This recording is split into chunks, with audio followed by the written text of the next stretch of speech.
자, 이제부터 오늘은 언어와 매체 문장을 공부해 보도록 하겠습니다. 여러분들이 중간고사를 보면서 문법은 정말 개념이 너무나 중요하구나 라는 걸 깨달았을 거예요. 그쵸? 기본기가 튼튼해야 그 다음 지식을 쌓을 수가 있죠.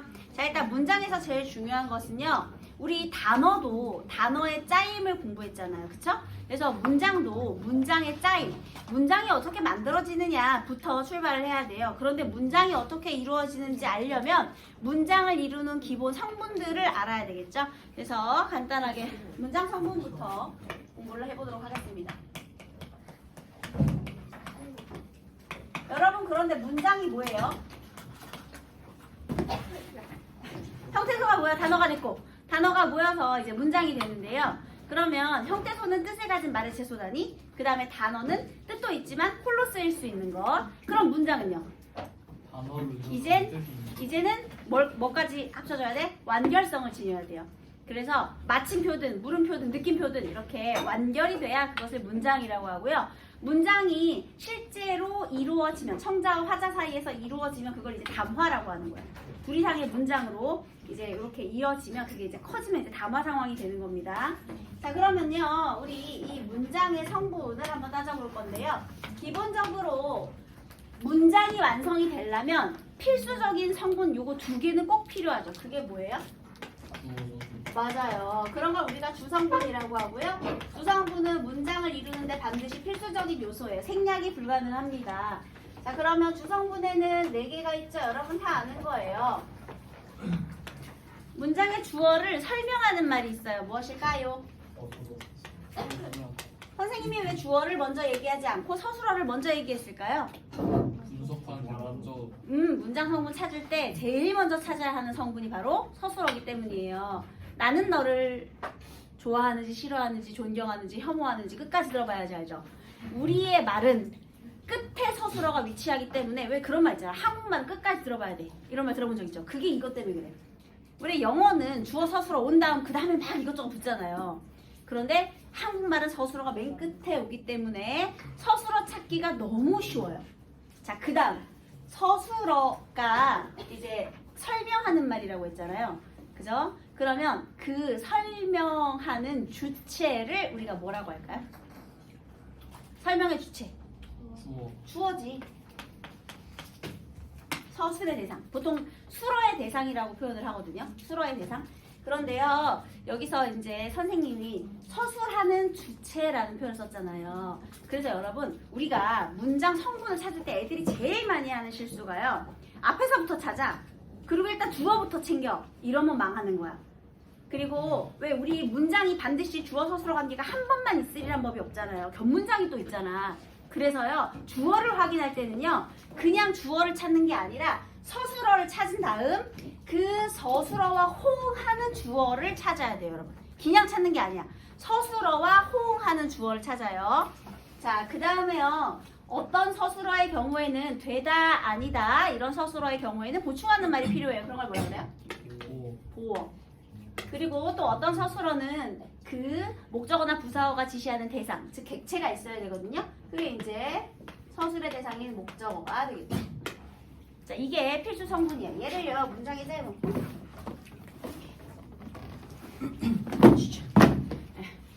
여기 뭐가 이렇게 문장 성분이 있다고 해봅시다. 아까 선생님이 서술어가 맨 끝에 온다고 했잖아요. 요 놈이죠. 그 다음에 혹시 이 서술어가 되다 또는 아니다 인 경우가 있을 수 있어요. 그럼 그 앞에 뭐가 온다고요? 보어가 오는 거예요.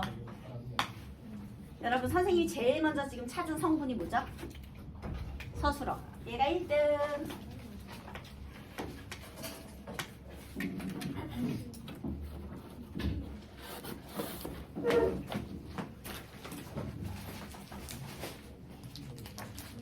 그 다음에 자, 지금 선생님이 두 번째로 찾은 성분 뭐예요?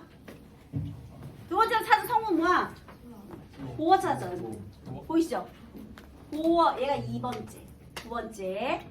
여러분 있잖아요, 문법에서 실수를 하지 않으려면 서술어가 되다 아니다인지를 약간 병적으로 챙기셔야 돼요. 왜냐하면 복격조사하고 주격조사가 똑같이 생겼기 때문에 잘못하면 보어를 주어로 착각하는 실수를 많이 저지릅니다. 그래서 이거는 중세국어를 할 때도 마찬가지예요.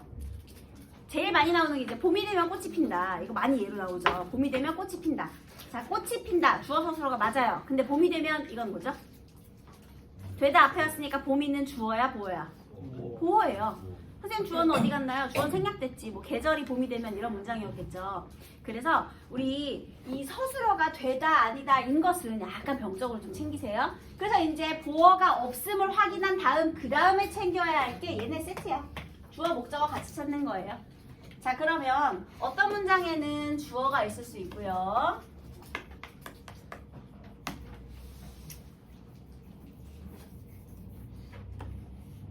주어가 있을 수 있고요. 어떤 문장에는 이제 목적어가 있을 수 있겠죠. 여러분 일단 요게 이제 문장의 필수 성분이거든요. 그런데 이 문장의 필수 성분인 주어, 목적어, 보어, 서술어가 어떻게 만들어지는지를 한번 생각해 보세요.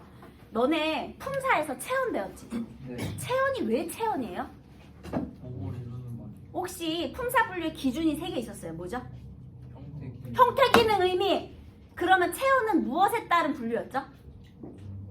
기능에 따른 분류였지. 기능이 어떻다고? 요 몸통 자리에 온다고 얘들아. 그래서 이 몸통 자리에 주로 오기 때문에 걔를 몸체자를 써서 이제 문장의 기둥, 그래서 체언이라고 불러주는 거예요. 그래서 명사, 대명사, 수사를 합쳐서 체언이라고 불러주죠. 자, 주어는요, 목적어는요, 보어는요, 대부분 어떻게 오느냐? 체언에다가 주격조사가 결합한 형태로 오거든요. 여러분 대표적 주격조사 뭐 있어요? 그렇지. 은느는요? 보조사죠. 그리고 물론 여기 주어가 정부나 어떤 기관 같은 단체의 주어가 왔을 때는 에서도 있죠. 정부에서 복지정책을 발표했다. 정부에서 발표했다. 이런 것들은 정부가 발표했으니까 이거는 그 단체인 주격조사가 되고요. 그 다음에 깨서도 있죠. 높임의 주격조사 깨서. 근데 일단 기본적인 것만 적어볼게요. 얘들아 목적격조사는 뭐가 있어? 그래, 을과 르이 있지. 그 다음에 복격조사는 뭐가 있어요? 이하고 가. 그래서 요 복격조사와 주격조사 형태가 비슷하니까 요거를 꼭 확인해야 되는 겁니다. 이해됐나요? 자, 그럼 우리 문장에서 서술어의 자리에 올 수 있는 품사는 뭐가 있죠? 3개 있어. 뭐? 이 주어의 동작을 설명해. 그러면 동사. 주어의 성질이나 상태를 설명해. 그럼 뭐가 돼? 형아, 그리고 주어를 한정해. 체험 플러스 서술격조사 이다. 어찌한다, 어떠하다, 무엇이다. 이렇게 3개의 의미 배웠잖아요, 여러분. 그죠? 그래서 기본적인 문장의 골격은 두 성분으로 이렇게 만들 수 있습니다. 얘는 생략하면 어색해지는 필수 성분에 해당이 돼요. 자, 그 다음. 이번에는 부속 성분. 꼭 필요한 성분은 아니에요. 그런데 문장을 꾸며주는 수식하는 역할을 합니다. 먼저 체언을 수식해줘요. 그러면 어떤 성분? 관영어. 용언을 수식해줘요. 그럼 뭐가 돼요? 부사어. 자, 문장에서 얘가 주로 용언이잖아요. 용언을 수식한대요. 그러면 여기에 오는 게 뭐가 되는 거야? 부사어가 되겠죠. 근데 아까 여기 보통 체언에다가 이런 격조사가 결합한다면서요. 그러면 요런 자리에 오는 게 바로 뭐가 되는 거예요? 관용어가 되는 거예요. 꾸며주는 말이니까요. 그 다음, 물론 아닐 수도 있죠. 그러니까 뭐 부사가 명사를 수식하는 경우도 있고 막 그러니까요. 내가 사랑하는 것은 오직 너뿐이다. 그랬어요. 그럼 그 오직 너, 대명사인 너, 체언 너를 수식하는 오직의 품사가 뭐였죠? 부사였잖아요. 그러니까 뭐 아닌 것도 있지만 대부분 평균적으로 이렇죠. 자, 그 다음에요. 이번에는 문장 성분이긴 성분인데 다른 문장 성분과 관계를 맺지 않고 독립적으로 활동하는 애가 있어요. 얘가 독립 성분이고요. 얘는 독립어. 이렇게 됩니다. 그래서 얘는 여기 이렇게 따로.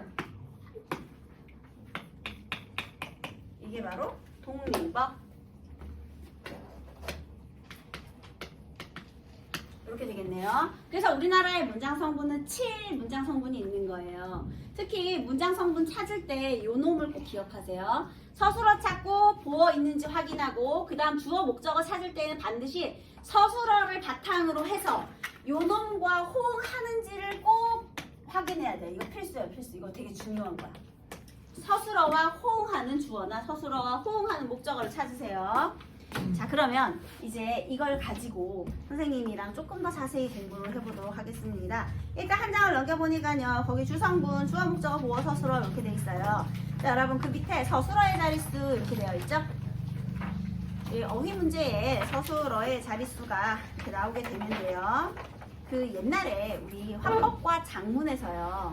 그 작문 문제에 사전 활용하기 문제가 또 등장하거든요, 여러분.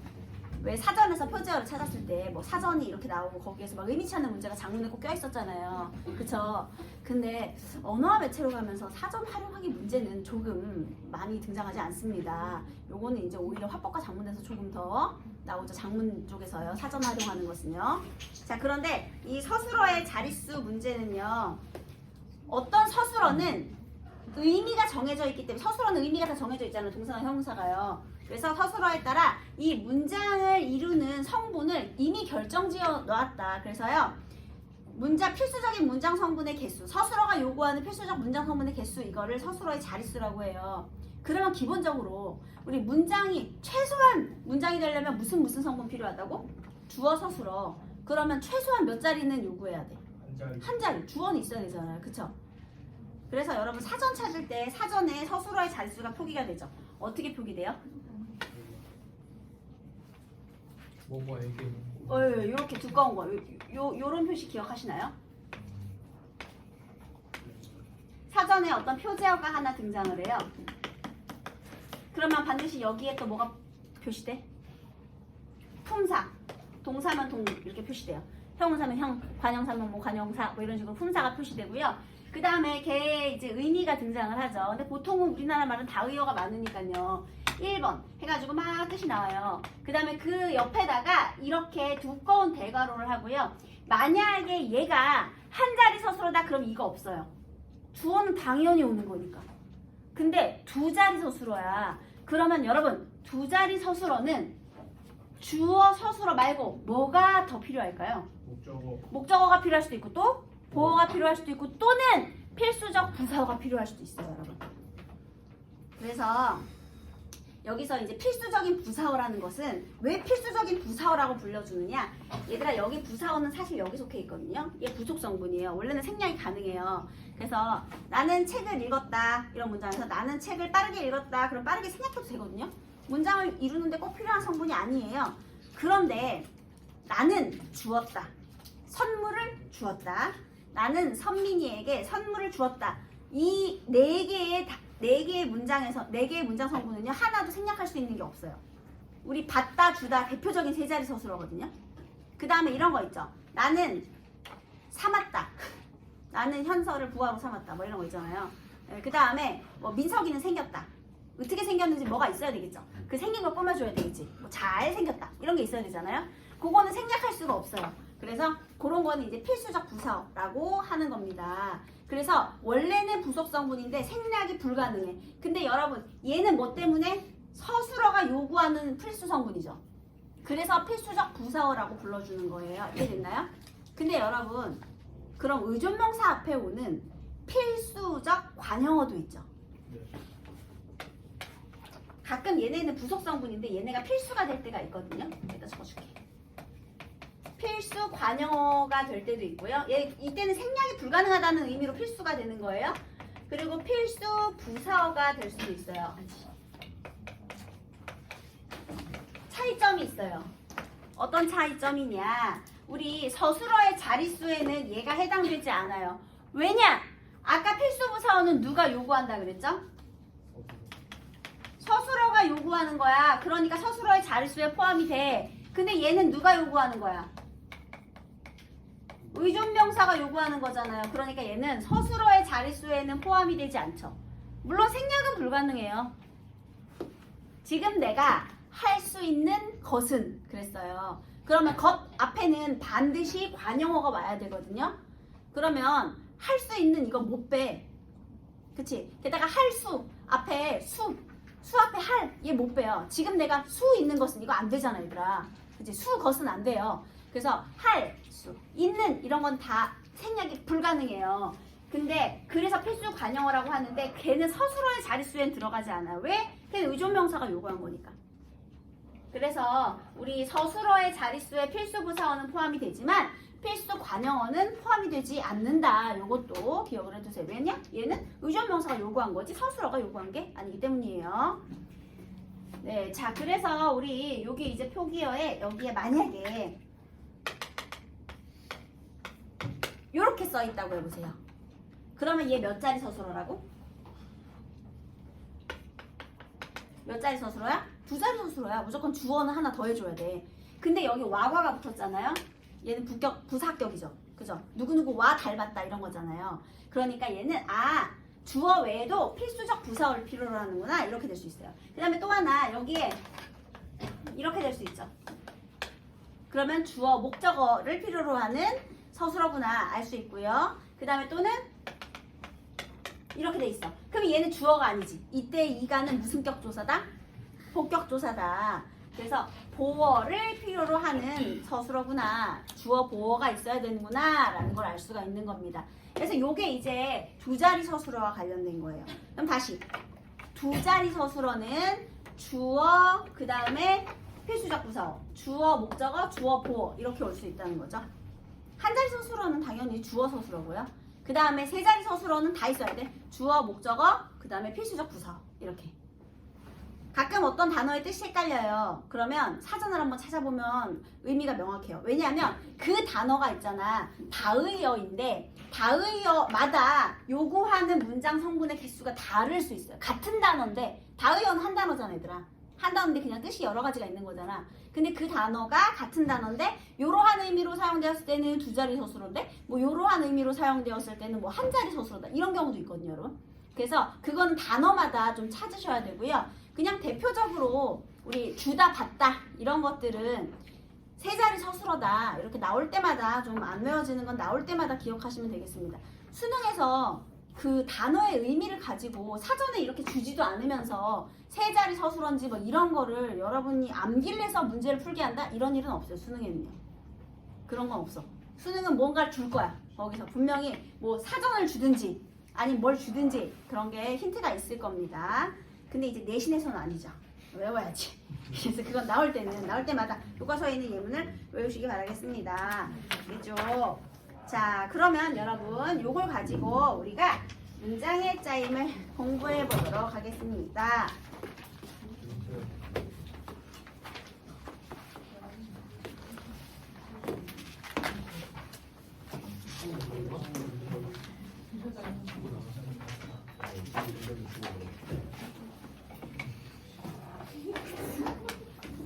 자, 이거는 문장의 아까 성분이었고요. 이렇게 찾는 거였잖아요. 그 다음에 선생님이 이걸 바탕으로 해서 여기 문장의 짜임을 한번 여기다가 적어볼게요.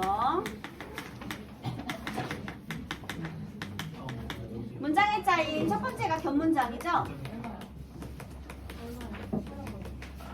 여러분, 겹문장은요. 아니, 미안해요. 혼문장.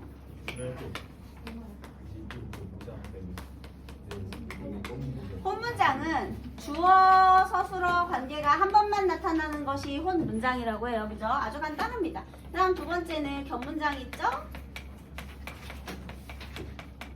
겹문장은 주어, 서술어 관계가 2번 겹쳐서 나타나는데요. 여러분 다 알 거예요.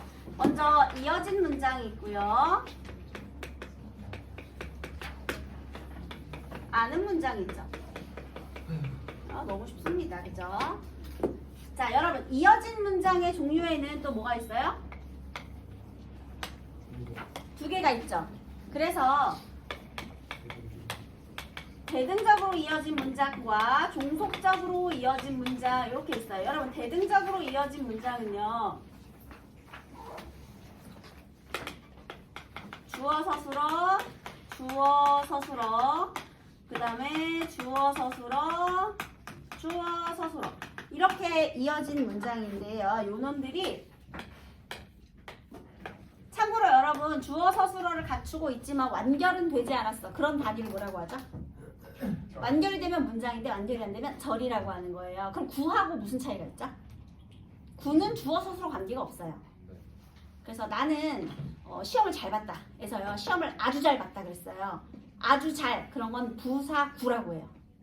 아주 잘 여기는 주어 서술어가 안 되죠. 근데 여기서 되게 중요한 게 있다. 우리 항상 용어를 이야기할 때 서술어를 얘기할 때 서술성 이런 말 하잖아요, 여러분. 뭐 서술성이 사라졌네, 서술성을 가지고 있네, 막 이런 말 하잖아. 너네 그 어미하고 전미사 배울 때 명사 파생 전미사하고 명사형 어미하고 이거 얘기할 때 뭐 서술성이 있느냐 없느냐 이런 거 많이 배웠잖아, 얘들아. 그게 무슨 소리냐면요. 서술성이 있다는 건 서술어로 쓸 수 있다는 거거든요. 그 얘기는 동사나 형용사라는 얘기예요. 그럼 여기서 정말 중요한 힌트가 나왔어. 우리 문장에서 서술어가 될 수 있는 건 그러니까 서술격 조사 이다 포함해서 일반적으로 동사 형용사라는 거야. 그러면 내가 어떤 2개 이상의 어절이 있는데 아니면 또는 어떤 한 단어가 있는데 걔가 문장의 끝은 아니야. 문장의 끝은 무조건 서술어니까 끝은 아닌데 동사나 형용사가 중간에 껴있어. 그러면 동사나 형용사가 있으면 파생된 단어 말고요. 동사나 형용사가 껴있으면 걔는 절의 재료예요. 무조건. 이어진 문장이거나 절이거나. 왜? 서술성이 있으니까. 걔는 주어 서술어 관계를 이룰 수 있는 문장입니다. 물론 서술절을 아는 문장 빼고. 자, 그래서 일단 대등적으로 이어졌는지 종속적으로 이어졌는지는요. 얘네의 관계가 서로 바꾸어도 상관이 없거나 아니면 바꾸면 안 되는 거. 그게 이제 대등적이냐 종속적이냐인데요. 이거 되게 쉽게 구분할 수 있어요. 대등적으로 이어진 문장은요. 얘를 요 안으로 집어넣을 수가 없어요. 근데 종속적으로 이어진 문장은 얘를 요 안으로 집어넣을 수가 있어요. 되게 간단하지? 자, 또는요. 대등적으로 이어진 문장은 앞절과 뒷절의 위치를 바꿔도 상관이 없어요. 그리고 종속적으로 이어진 문장은 위치를 바꾸면 안 돼요. 근데 헷갈리는 게 딱 하나 있다. 일단 여러분 열거 당연히 대등적으로 이어졌겠죠. 대조 당연히 대등적으로 이어졌겠죠. 선택 짬뽕 먹을래? 짜장면 먹을래? 자, 아직 문장이 먹을래? 마지막에 끝났어요. 짬뽕을 먹다, 짜장면을 먹다. 야, 짜장면 먹을래? 짬뽕 먹을래? 물어봐도 되고 짬뽕 먹을래? 짜장면 먹을래? 물어봐도 되잖아. 이런 건 선택일 땐 상관이 없는 거예요, 여러분. 집에 갈래 말래? 이런 거. 자, 그리고 대조는요. 그는 키가 크지만 머리카락이 짧다. 뭐 아무 상관이 없지만 대조는 아닌가요? 아, 원래 잘생겼지만 못됐다를 하고 싶었는데요. 그 왠지 좀 인신공격하는 것 같아가지고 좀 말을 바꿔봤습니다. 근데 어쨌든 못생겼는데 키가 작던지 아니면 잘생겼는데 키가 작던지 뭐 이렇게 대조의 의미를 지녔을 때 순서를 바꿔도 상관이 없거든요. 아니면 이런 거죠. 바람은 불지만 해는 따뜻하다. 이런 거 해볼게요. 해는 따뜻하지만 바람은 분다. 뭐 똑같은 의미잖아요. 상관이 없죠, 대조. 그 다음에 뭐 열거야 뭐 당연히 대등적으로 이어졌을 것이고요. 자, 종속적으로 이어진 문장 이것의 의미가 중요한데요. 일단 원인과 결과, 인과관계라고 하기도 하고요. 원인이라고도 하고요. 얘가 앞절이 뒷절의 원인이 되는 거야. 바람이 불어서 나무가 쓰러졌다 이런 말이 있어요. 그러면 나무가 쓰러져서 바람이 분 게 아니죠. 그럼 종속적이 되는 거죠. 그 다음에 의도나 목적. 공부를 하려고 스카에 갔다.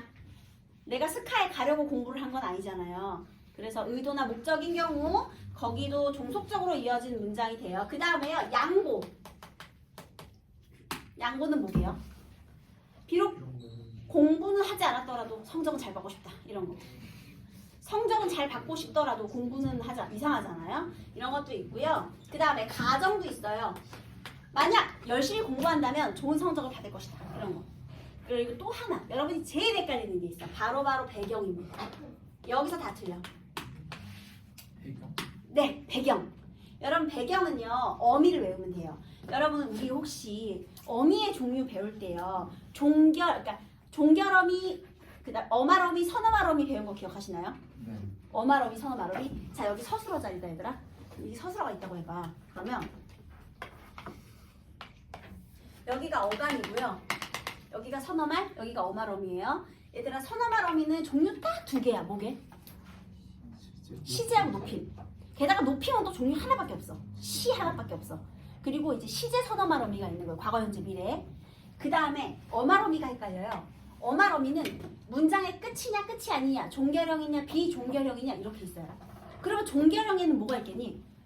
평서형, 의문형, 명령형, 감탄형, 청유형. 그게 이제 하십시오, 하오, 하게, 해라, 해요, 해치 등급, 상대 높임의 등급에 따라서 쭉 있는 거예요. 그럼 이제 종결이 아니야. 문장의 끝이 아니야. 그러면 연결이냐 전성이냐 이렇게 있는 거예요. 연결어미는 뭐냐?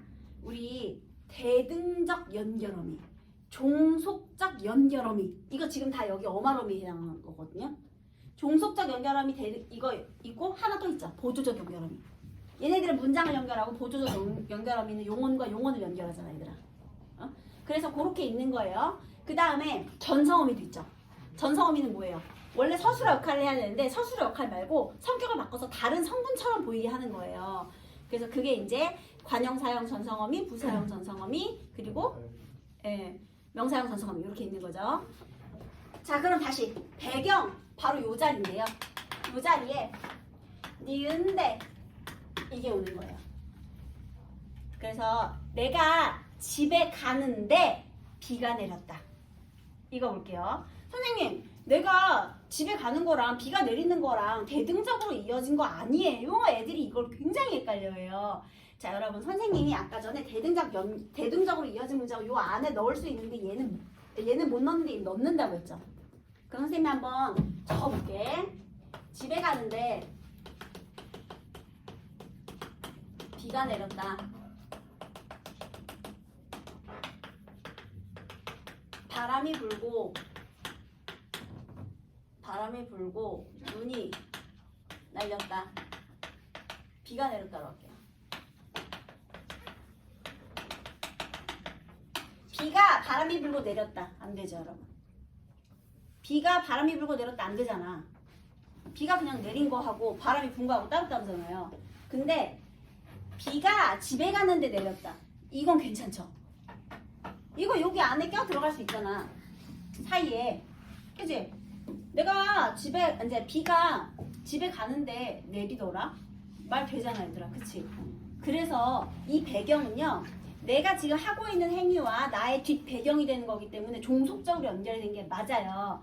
자, 여기 이해는 여기까지 하고요. 만약에 이해가 안 된다, 그럼 니은데 이 배경을 외워버리세요. 그러면 종속적, 요거 하나만 조심하면 돼. 나머지는 그냥 니네들이 알고 있어. 금방 구분할 수 있어. 대등적으로 이어졌는지 종속적으로 이어졌는지 그냥 읽어보면 다 알아. 근데 헷갈리는 거 딱 하나, 이거 배경.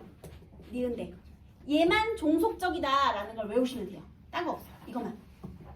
그래서 자, 여기서 이 연결어미 자리, 요 자리였죠 아까. 연결어미 자리에 의해서 이게 이루어졌어요. 자, 그 다음에 아는 문장, 요 놈이 문제입니다. 자, 아는 문장은요 크게 5가지로 나눌 수 있어요. 선생님이 요거 설명하려고 저거 안 지운 거야. 얘들아 봐봐. 아까 이 아는 문장, 얘는 지금 절과 관련이 있죠. 절은 주어 서술어와 관련이 있잖아요. 그쵸? 그런데 주어 서술어가 합쳐져서 문장 속에서 하나의 성분처럼 기능하는 거거든요. 지금 얘네들이. 그럼 보세요. 문장을 이루는 뼈대 중에서요. 어떤 하나의 성분, 주어 역할을 하든 목적어, 보어, 서술어, 관용어 저런 역할들을 해야 되겠죠. 문장 성분 7개밖에 안 돼. 그치? 독립어는 일단 빼. 걔는 그냥 따로 활동하니까 독립어 뺄게요. 그럼 나머지 이제 6개죠. 6개 중에서 원래 서술어야. 서술어가 서술어 역할을 하면 서술적으로 하는 문장이겠죠. 그죠? 자, 그 다음에 목적어, 주어 역할을 하고 보어 역할을 하는 건 마치 명사 같은 역할을 하는 거네. 왜냐하면 주어, 목적어, 보어가 명사와 격조사의 결합으로 이루어지니까요. 그쵸? 그래서요, 제일 먼저 명사절을 아는 문장이라고 하는 거예요. 명사절을 아는 문장. 이렇게 되는 거죠. 그럼 얘가 지금 이 자리에 이렇게 온다는 거야. 그러면 명사절을 아는 문장은 뭐랑 결합해야 되겠니? 조사랑 결합을 해야 돼요. 근데 우리도 문장 속에서 조사 생략할 때 있잖아요. 똑같아요. 얘도 조사를 생략하는 거야. 생략할 수 있어요. 조사가 붙을 수도 있고 생략할 수도 있는 거야. 그럼 잘 볼까요? 자, 명사절을 아는 문장은 자, 주어, 서술어 관계가 왔어요. 이게 이제 하나의 절인데 얘가 무슨 역할을 하는 거냐? 명사의 역할을 하는 거야. 그러면 얘가 뭐랑 결합한다고? 조사랑 결합해. 그럼 얘는 문장에서 어떤 성분이 될 수 있죠? 다 돼. 얘들아, 우리 관형 격조사도 있지. 부사 격조사도 있지. 서술 격조사도 있지. 다 돼요. 얘는 문장 속에서 어떠한 성분이든 될 수 있어. 그래서 얘가 이제 시험 문제에 나온다. 명사절을 아는 문장 그거는 이 명사절이 문장에서 어떤 성분으로 쓰였느냐. 다양한 성분으로 쓰임. 그래서 이 기억 문장에는 안긴절이 뭐 주어 역할을 하고 있다. 아니면 안긴절이 목적어 역할을 하고 있다. 이런 식으로 나오죠. 근데 명사절에서 가장 까다로운 게 뭔지 아십니까? 바로 관형어로 쓰인 명사절이에요.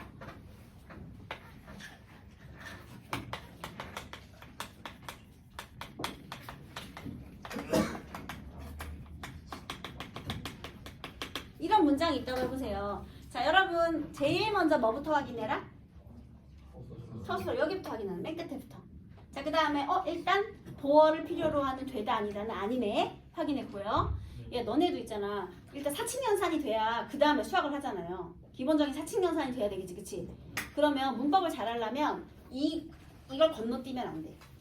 이 문장의 짜임 찾을 때 그냥 앞에서부터 이렇게 대충대충 그러면 꼭 언젠가 실수하게 되어 있어.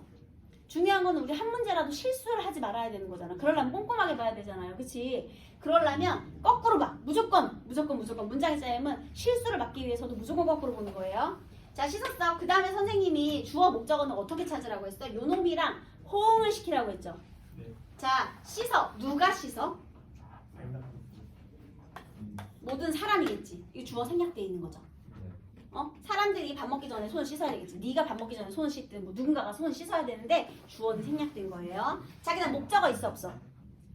씻어. 무엇을 씻어? 손을 씻죠. 여러분 여기서도 잘 보세요. 체언과 조사로 되어 있죠. 얘는 절을 이룰 수 있어 없어? 없어. 절에는 서술어가 있어야 돼. 서술어가 될 수 있는 건 동사나 형용사밖에 없다고 했잖아. 얘는 절과 전혀 관계가 없는 거야. 그러면 기본적으로 목적어, 서술어 관계가 있는 거죠. 그 다음에 봤더니 밥 먹기 전에 손을 씻으래. 밥 먹기 전에 손을이 아니라 밥 먹기 전에 씻어라거든요, 여러분. 항상 호응을 시켜봐. 밥 먹기 전에 손을 아니지. 밥 먹기 전에 씻어라지, 얘들아. 손을 밥 먹기 전에 씻어라잖아. 얘는 부사어야. 원래 생략 가능한 성분이죠, 그쵸? 그런데 여기서 전에 얘도 서술성이 있어 없어? 에이, 전에 얘도 뭐야? 체언과 조사잖아. 서술성 있어 없어? 지금 여기서 문장 성분이 이래요. 그러면 이상하다. 그럼 얘 혼문장인가? 그렇지 않죠. 서술성을 가지는 말이 어디 있어요? 여기 있지. 자, 여기 보세요. 이거야, 이거. 얘는 부사어였지. 그러면 밥 먹기가 지금 뭘 수식하고 있어요? 전을 수식하고 있죠. 그치? 밥 먹기가 전을 수식하잖아. 그리고 여기 먹다가 먹기로 활용한 거죠. 명사형 어미가 뭐가 있어요, 여러분? 기 이렇게 있잖아. 밥 먹음, 밥 먹기 이렇게 있잖아. 음기가 있잖아, 얘들아. 그러니까 얘는 무슨 관계야? 밥 먹기는 이 먹는 거야, 밥을 먹는 거야. 목적어 서술어지. 여기도 주어 생략돼 있지. 네가 밥 먹기 전에겠지. 네가 밥을 먹다겠지, 얘들아. 그치? 그럼 여기서 봐봐. 먹다에 지금 여기서 뭐가 왔어? 명사형 전성어미가 와서 얘가 명사절이 된 거예요. 근데 선생님이 아까 명사절은 모든 문장 성분으로 다 사용될 수 있다고 했잖아요. 그쵸? 내가 여기다 괄호 해놔서 니네가 헷갈리나? 괄호 하지 말까? 그러면 여기서 지금 밥 먹기 전에에서 이 밥 먹기는 관형어로 기능을 하는 거예요. 그 여기서 잠깐 관형어? 여러분 관형어 지금 문장 성분이 어가 붙으면 성분이거든요. 그럼 관형어는 어떤 게 관형어가 될 수 있어요, 여러분? 그래, 일단 관형사가 단독으로 파란색 잘 안 보이니까 선생님이 노란색으로 써볼게요. 자, 이 관형어는요, 일단 관형사가 단독으로 관형어가 될 수 있죠. 예를 들면 뭐 영영이가 수업을 들었다. 그러면 그 수업을 들었다. 이럴 수 있죠. 그죠? 그 다음에 채연이 단독으로도 관형어가 될 수 있어요. 뭐 영영이가 보충 수업을 들었다. 이럴 수 있잖아. 채연 단독. 그 다음에 채연 플러스 또 뭐가 될 수 있어요? 관형격 조사 의의 결합으로. 뭐 영영이가 구균의 수업을 들었다. 뭐 이럴 수 있죠. 그 다음에 또 뭐가 될 수 있어? 바로 용언의 관형사형. 자, 그런 걸 뭐라 그래? 용언의 어간에다가 관형사형 어미의 결합으로. 어간과 어미예요. 이런 걸 뭐라 그래? 용언의 관형사형이라고도 하고요. 용언의 어간에 관형사형 어미와의 결합으로도 관형어가 될 수 있다라는 거죠. 품사는 안 바뀌어요. 용언이가 동사든 형용사든 품사는 안 바뀌었어. 품사는 안 바뀌었는데 문장에서의 기능은 서술어가 아니라 관형어가 될 수도 있다는 거죠. 이해됐어요? 그러면 아까 전에 이 밥 먹기 전에 이건 어디에 해당이 되는 거야? 요거하고 똑같잖아 지금. 채연이 단독으로 관형어가 된 상황과 지금 똑같이 일치하는 상황이에요. 그래서 뭐 그가 도착하기 전에 깜짝 선물을 준비하자 막 이런 것들 있잖아요. 뭐뭐 하기 전에 이게 애들이 굉장히 많이 헷갈리고 실수하는 명사절 중에 하나예요. 나머지는 뭐뭐 했음이 밝혀졌다. 뭐뭐 했음을 몰랐다. 뭐뭐 하기가 어렵다. 뭐 이런 거 있잖아. 그런 것들은 또 금방 찾거든요. 근데 요게 헷갈려. 채연 단독으로 사용된 관형어 같은 기능을 하고 있다는 거죠. 여기 조사가 생략되어 있죠. 그래서 관형어의 기능을 하는 명사절 요게 여러분들이 좀 많이 실수하는 부분이에요. 얘들아 여기서 선생님이 지금 되게 중요한 사실 얘기했어. 우리가 절을 이루려면 일단 뭘 포함하고 있어야 돼? 동사나 형용사가 있어야 되는 거야 얘들아. 알겠니? 전에 채연 조사 이런 건 서술성이 없어. 얘는 지금 전혀 지금 절하고 관계없는 거야. 서술어가 아니잖아. 그래서 여기 명사절이라는 문자 하나 있는 겁니다. 여기까지 됐죠? 네? 좋아요. 자, 이 예문은 잠깐 지워볼게요. 자, 이렇게 해서 주어 서술어에 조사가 결합된 형태로 다양한 성분으로 쓰이는 게 명사절이었어요. 자, 그 다음은 이제 관형절이라는 문장 되겠습니다. 관형절이라는 문장은요, 얘가 이제 관형어 같은 기능을 하는 거예요. 자, 그런데 관형어인데 어떻게 관형어야? 얘도 또 주어 서술어가 있겠죠? 이번에는 이 단어 자체가 관형어 같은 기능을 하는데 관형사 같은 기능을 하는 거죠. 이번에는 아까 전에는 이렇게 채연 요 자리에서 관형어가 된 거고요. 이번에는 이제 관형사 같은 기능을 한다는 겁니다. 자, 그러면 여러분 잘 보세요. 관형어는 원래 뭘 수식해야 돼요? 채연을 수식해야 되겠지. 채연 수식하는 관형어니까, 그지? 자, 그러면 이번에 얘도 또 전성어미 필요하겠죠. 서술어의 끝 요 자리에 관형사형 전성어미가 필요해요. 이건 아마 너네 문법 연수할 때도 많이 배웠잖아. 뭐가 있죠? 은, 는, 을, 던. 뭐뭐 한 무엇, 뭐뭐 하는 무엇, 뭐뭐 할 무엇, 뭐뭐 하던 무엇이잖아, 얘들아. 은, 는, 을, 던이죠, 여러분. 관형사형 전성어미는요, 용언이 관형어의 기능을 하도록 만들어주는 건데, 여기서 시제의 기능도 드러내죠. 그지? 시제의 기능, 뭐, 과거인지, 현재인지 이런 거 드러내잖아요. 그지? 그래서 어쨌든, 요런 모양새로 되어 있어요. 그런데 또 이 관형절을 묻는 문제는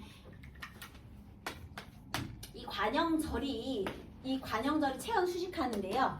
얘하고 얘가 동급이냐. 그래서 그런 것을 우리 동격 관형절이라고 하고요. 그 다음에 관계 관형절이라는 것도 있어요.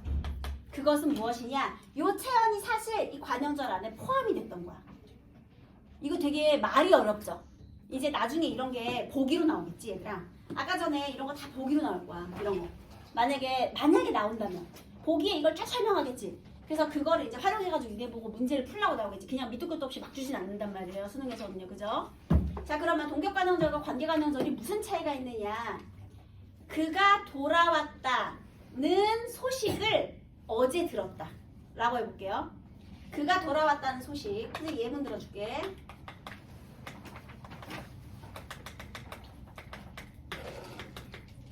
이것을 어제 들었다 라는 게 있어요. 자, 들었어요. 내가 들었겠지. 어제 들었겠지. 뭘 들어? 소식을 들었겠지. 얘들아, 여기서 소식을 봐봐. 채연 조사. 얘 저라고 관계없죠. 서술성 없어요. 그런데 어떤 소식이야? 그가 돌아왔다는 소식이죠. 은는 일간에 는 있죠, 여기. 그러면 얘가 무슨 절이 되는 거야? 어마러비 뒤에도 붙어요, 이 는은요. 그러면 얘가 관형절이 되는 거예요, 여러분. 여기 는이 있잖아. 그러니까 이 모양새를 봐야 돼, 얘들아. 모양새. 그러면 돌아왔다는 소식, 얘가 관형절인데요. 자, 그가 돌아왔다가 바로 소식의 내용이었죠. 이 소식이 관형절 안에 하나의 성분입니까? 아니지. 아니지. 이거 그럼 헷갈리면 관계관형절 먼저 이것도 해볼게.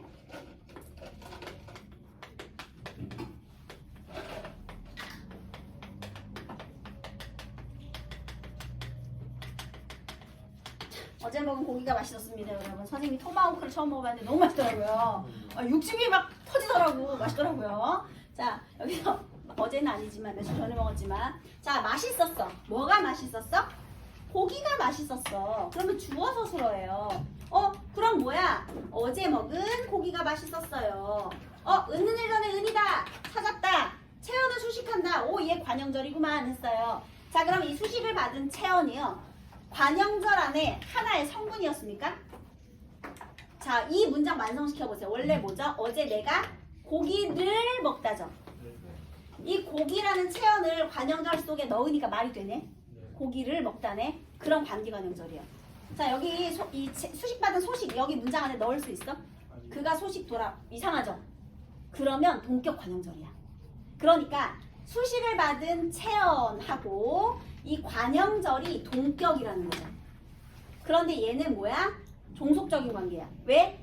이 체언이 이 관형절 안에서 하나의 성분으로 기능하는 거예요. 말이 되게 어렵지? 체언이 관형절 속에서 하나의 성분으로 기능할 때 그것을 관계관형절이라고 하거든요. 근데 이거 정말 쉬운 게 얘를 이 문장 안에 그냥 넣어보면 돼요. 소식을 넣을 수 없으면 동격, 고기를 넣을 수 있으면 관계 되는 거예요. 그럼 자, 이제 시험 문제는 어떻게 나오느냐? 일단 동격이냐 관계관형절이냐를 물어보고요. 그 다음에 이제 만약 관계관형절이야. 그러면 여기서 생략된 성분. 왜냐하면 겹치니까 생략했을 거 아니에요. 그러면 이 고기는 원래 관형절에서 무슨 성분이었죠? 목적어였잖아. 이거 그냥 넣어보면 돼.